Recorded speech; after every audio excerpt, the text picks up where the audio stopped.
Hello friends, welcome to my channel Pallavi's English academy. कैसे हैं आप सब? आज हम पढ़ेंगे एडजेक्टिव, बट उसके पहले अगर आप लोगों ने पार्ट्स ऑफ स्पीच और नाउन के डिटेल्स नहीं देखे हैं तो ऊपर आई बटन में क्लिक कीजिएगा। एडजेक्टिव्स जो है नाउन के बाद और एक बहुत इंपॉर्टेंट पार्ट्स ऑफ स्पीच है, और ये हमारे डेली यूज में हम जो सेंटेंसेस कंस्ट्रक्ट करते हैं उसमें हम अप्लाई करते हैं। तो एडजेक्टिव्स को पूरा अच्छे से समझने के लिए वीडियो को आखिरी तक जरूर देखिएगा। तो चलिए शुरू करते हैं। एडजेक्टिव्स एंड इट्स काइंड्स, ये हम तो पहले वीडियो में देख लिए। अभी नेक्स्ट जो हमें इम्पॉर्टेंट टॉपिक कवर करना है वो है कंपैरिजन ऑफ एडजेक्टिव्स, जो इंग्लिश लैंग्वेज में बहुत इम्पॉर्टेंट एक हिस्सा है। तो आइए देखते हैं। Hari's mango is sweet, Vishal's mango is sweeter than Hari's, Govind's mango is sweetest of all. तो मैं पहले ही आपको एग्जाम्पल से ही समझा रही हूँ, इसलिए सो दैट आपको ये समझने में बहुत आसानी हो। तो पहला सेंटेंस में क्या हम देख रहे हैं कि एक हरी एक इंसान है और उसका मैंगो जो है वो मीठा है। विशाल का जो मैंगो है वो हरी के मैंगो से ज़्यादा मीठा है, और गोविंद का जो मैंगो है, आम है, वो सबसे ज़्यादा मीठा है इन दोनों में के मैंगो से। So here we see that the adjective sweet merely tells us that Hari's mango has a quality of sweetness without saying how much of the quality it has. Just हम declare कर रहे हैं कि हाँ ठीक है, उसका जो मैंगो है वो मीठा है। अगले सेंटेंस में हम क्या देखते हैं कि the adjective sweeter tells us that Vishal's mango compared to Hari's has more of the quality of sweetness। मतलब ये जो एडजेक्टिव स्वीट से स्वीटर, नेक्स्ट हम एक और एडजेक्टिव यूज़ कर रहे हैं, वो ये बता रहा है कि विशाल के मैंगो से, विशाल का जो मैंगो है एज कम्पेयर टू हरी's ज़्यादा मीठा है। और अगले सेंटेंस में हम देखते हैं कि स्वीटेस्ट और एक एडजेक्टिव यूज़ किया गया है जो ये बता रहा है कि इन तीनों के जो मैंगोज थे, जो आम थे, उसमें गोविंद का मैंगो सबसे ज़्यादा मीठा है। So it has the highest degree of quality of sweetness. So we see that adjective change its form. तो पहला जो बेसिक एडजेक्टिव हम यूज़ किए हैं, जिसे हम पॉजिटिव भी बोलते हैं, वो है स्वीट। उसके बाद वो फॉर्म चेंज करके स्वीटर हो गया, और उसके बाद sweetest, to show the comparison. तुलना हम कर रहे हैं यहाँ पे कि कौन किससे ज़्यादा मीठा है, कौन सा आम सबसे ज़्यादा मीठा था और कौन सा आम थोड़ा सा मीठा ज़्यादा था और कौन सा सिंपली मीठा था। So they are called the 3 degrees of comparison. तो ये बहुत ही एक इम्पॉर्टेंट हिस्सा है एडजेक्टिव में कि degrees of comparison. The adjective sweet is in positive degree, the adjective sweeter is in comparative degree, and the adjective sweetest is in superlative degree. When adjective is in its simplest form, it is known as positive degree। जैसा मैंने आपको बताया कि adjective जब पूरा simple, उसका एक base जो word है वो होता है positive degree। It is used to denote the mere existence of some quality of what we speak about। Just ये बताने की कोशिश करते हैं कि हाँ ये चीज़ है, मतलब आम जो है वो मीठा है, लेकिन कितना मीठा है वो हम आगे फिर दूसरे कंपैरिजन में देखेंगे। The comparative degree of an adjective denotes a higher degree of the quality than the positive and is used when two things are compared। जब दो चीज़ों को हम कंपेयर करते हैं तो वहाँ पे हम comparative degree का यूज़ करते हैं, जो ये बताता है कि एक से दूसरा वाला जो है वो ज़्यादा बेटर क्वालिटी का है। तो जैसे एग्जाम्पल देखते हैं, which of these 3 pencils is the better. तो इन तीनों में से कौन सा ज़्यादा बेटर है। These mangoes are sweeter than the others. जो बाकी के आम हैं उससे ये सारे जो मैंगोज है वो ज़्यादा मीठे हैं। Ram is better than Shyam. तो हम राम को श्याम से ज़्यादा अच्छा यहाँ पे बता रहे हैं। नेक्स्ट हम देखेंगे superlative degree. Just the superlative degree of an adjective denotes the highest degree of the quality and is used when more than two things are compared. जब दो से ज़्यादा चीज़ों को हम कंपेयर करते हैं तो वो हम सुपरलेटिव डिग्री बोलते हैं उसे, उस पर्टिकुलर एडजेक्टिव को। और वो जो है वो सबसे हाईएस्ट डिग्री ऑफ क्वालिटी, मतलब सबसे जो बेस्ट होता है, या सब मतलब कोई भी कंपैरिजन का जो लास्ट अल्टीमेट कंपैरिजन है वो सुपरलेटिव डिग्री होता है। तो उसके भी कुछ एग्जांपल्स देखते हैं।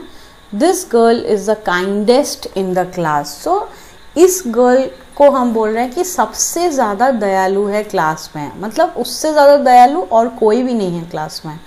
Next, Ramesh is boldest in this group. तो सबसे बोल्डेस्ट जो है वो कौन है इस ग्रुप में? Ramesh. Gopal is wisest among his colleagues.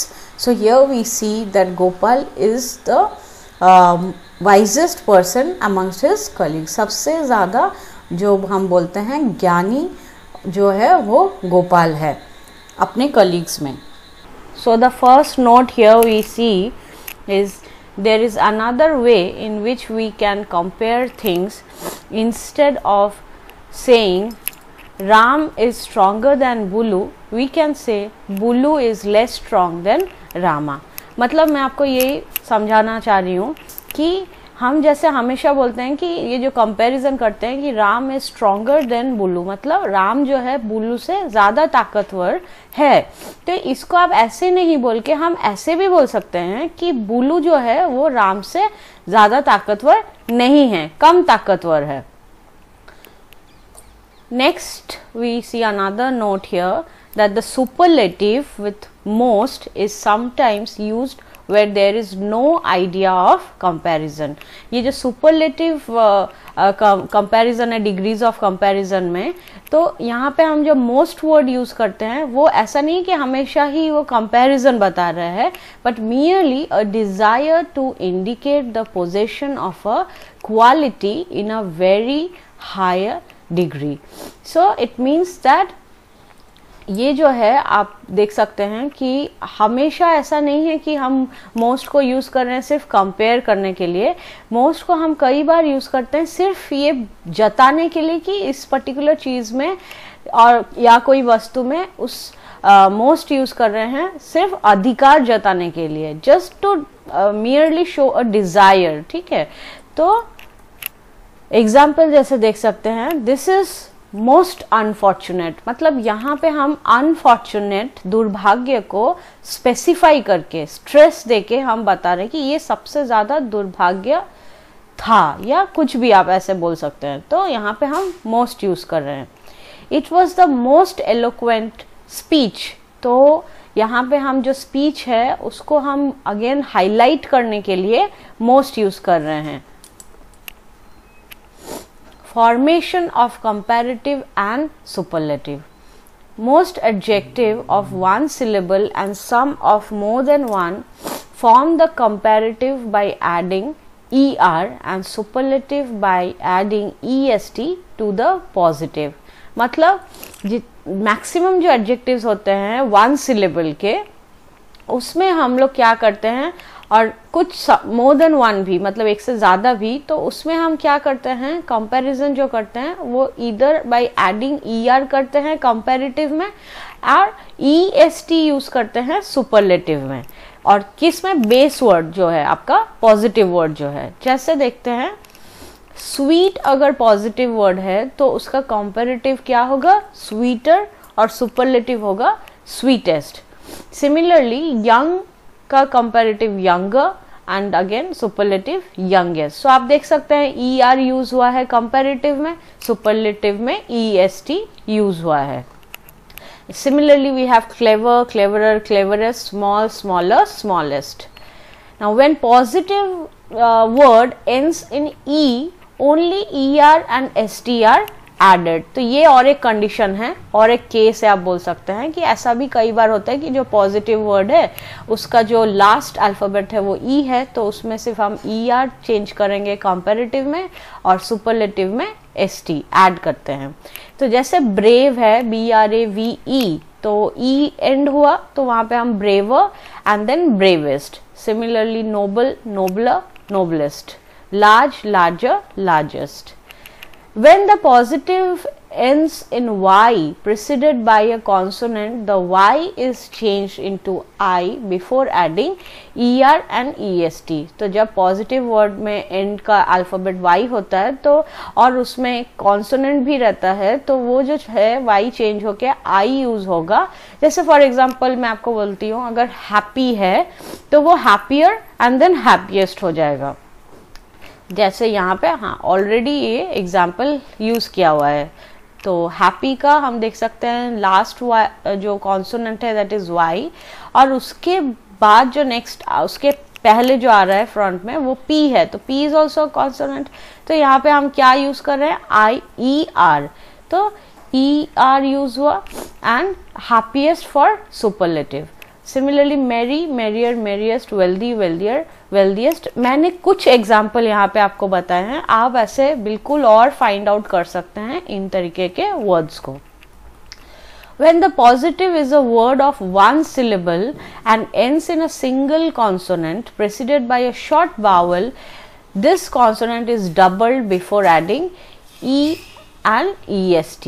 मतलब जब पॉजिटिव वर्ड है उसमें अगर it is a word of one syllable और एंड होता है एक सिंगल कॉन्सोनेंट के साथ तो वहां पे और उसको प्रिसीड करता है क्या एक छोटा सा वावल कोई तो कॉन्सोनेंट जो है वो double before adding E and E S T होता है. जैसे रेड एक एग्जांपल लेते हैं तो आर ई डी तो यहाँ पे ई तो वावल है बट डी इज कॉन्सोनेंट तो उसमें हम क्या करेंगे ना डी को डबल यूज करेंगे पहले R E double D E R redder and then reddest. Similarly big, bigger, biggest. तो बिग में भी हम देख रहे हैं कि आई अगेन वावल तो यहाँ पे हम क्या कर रहे हैं वो जो जी है ना उसको हम डबल कर रहे हैं पहले big B I double G and then E R and similarly आपका सुपरलेटिव में ई एस टी यूज होगा. Next, fat, fatter, fattest. Adjectives of more than two syllables form the comparative and superlative, putting more and most before the positive. So this is another case where we see that adjectives जहाँ पे दो से ज़्यादा syllables form करते हैं तो वहाँ पे हम क्या करते हैं कंपैरेटिव और सुपरलेटिव में हम मोर एंड मोस्ट यूज करते हैं. बेस वर्ड पॉजिटिव वर्ड वही रहेगा उसके साथ हम मोर या मोस्ट यूज करके बनाएंगे डिग्रीज. लाइक ब्यूटीफुल का हम मोर ब्यूटीफुल, मोस्ट ब्यूटीफुल. तो ब्यूटी एक सिलेबल है फुल और एक सिलेबल है that is why two syllables. Similarly cour and then age. So again we can break this courage into two parts दो syllable में तो वहां पे मोर करेजियस मोस्ट करेजियस होगा. Now there are few more adjectives that are compared irregularly, that is their comparative and superlative are not formed from the positive. जैसे हम एक example आपको बताती हूँ जैसे good.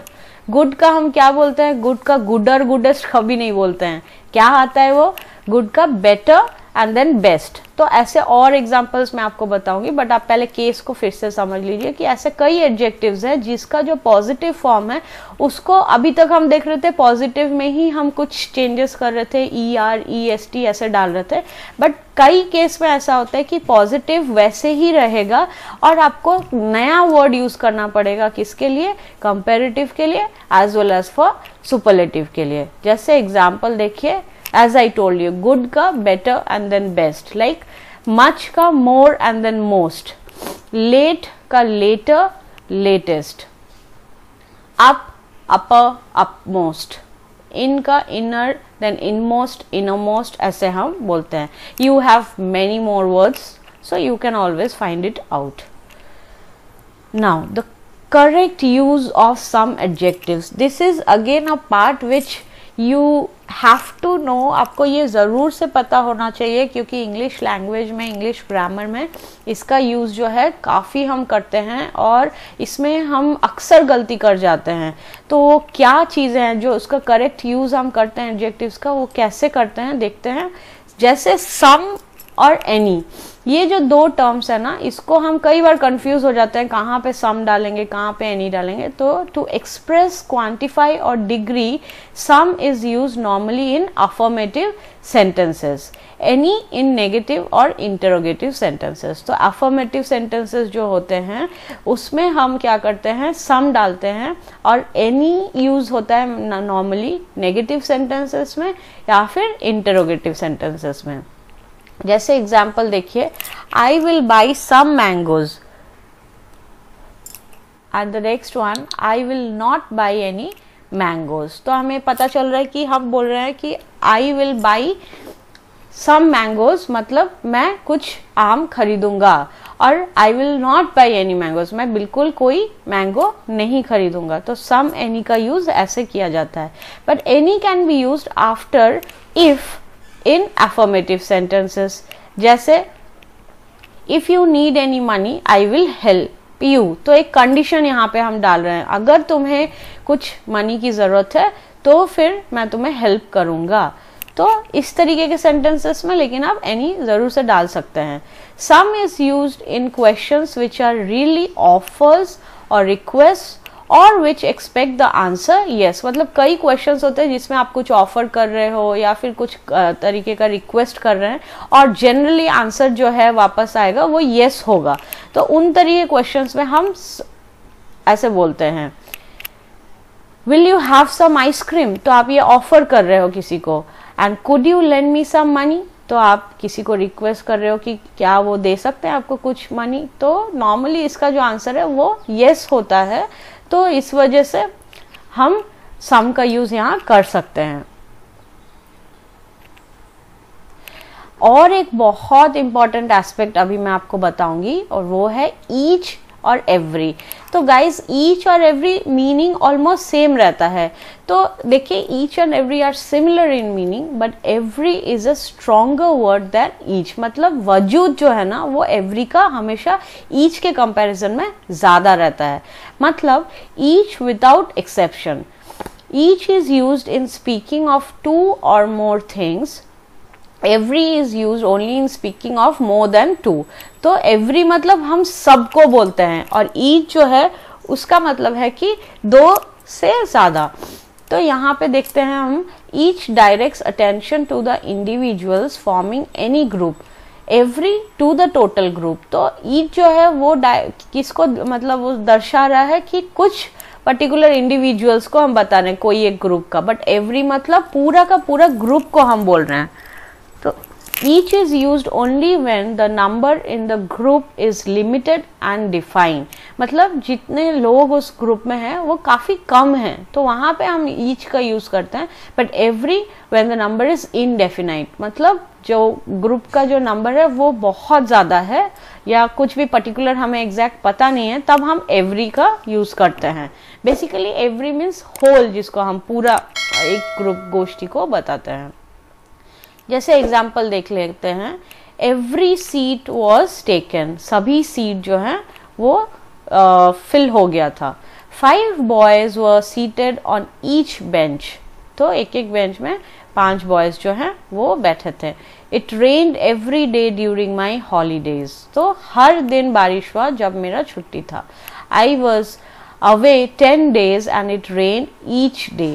So can you see the difference over here? So it rained every day during my holidays, हर दिन बारिश हुआ जब मैं था, और I was away 10 days and it rained each day। तो मैं जब 10 दिन के लिए नहीं था तो बारिश हुई हर दिन।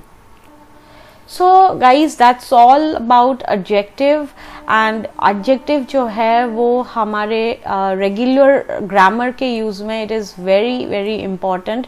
एंड आप कोई भी वर्ड जब भी आप यूज करते हैं तो उसमें हम एडजेक्टिव का जनरली यूज करते हैं। आप पोएम्स में, प्रोज में, हर जगह आप देखेंगे कि वर्ड को नाउन एंड प्रोनाउन को डिस्क्राइब करता है। तो आपको बहुत अच्छे से नॉलेज होना चाहिए एडजेक्टिव्स का, so that you can construct proper sentences। So that's all about the video. Have a good day. Bye bye. So guys, if you have any kind of doubt then text me below in the comment section, और हाँ, subscribe करना बिल्कुल मत भूलिएगा।